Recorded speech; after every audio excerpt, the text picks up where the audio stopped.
छगन भुजबळ यांनी लक्ष्मण हाके यांच्या आंदोलनाविषयी प्रश्नचिन्ह उपस्थित करत हाकेंचे सर्व आरोप फेटाळून लावले। जरांगेंचा लढा आमच्या विरोधामध्ये नाही तर शासनाच्या विरोधामध्ये असल्याचं भुजबळांनी सांगितलं। तर ओबीसींना अनेक कामं शांतपणे करून मिळतायत तर मोर्चा कशासाठी काढू असा उलट सवाल भुजबळांनी उपस्थित केलाय।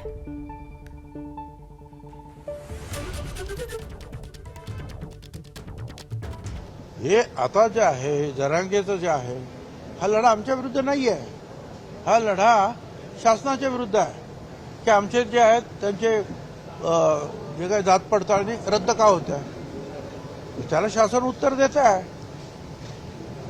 आम्ही मध्ये जाऊन आ बैल म्हणजे मार मारण्याचं काय कारण आहे? ज्या गोष्टी आम्ही त्यांना भेटल्यानंतर आमच्या होत आहेत शांततेनं ते आम्ही शांततेनं करू। कोणी सांगितलं ओबीसीचं आरक्षण संपलंय? ओबीसीचं आरक्षण काही संपलेलं नाही। आता काही जाती जमाती जे आहेत ते मागणी करतात की आम्हाला ओबीसीमध्ये घ्या म्हणून। आता त्याच्यामध्ये सुद्धा जे आहेत जे खरे ओबीसी आहेत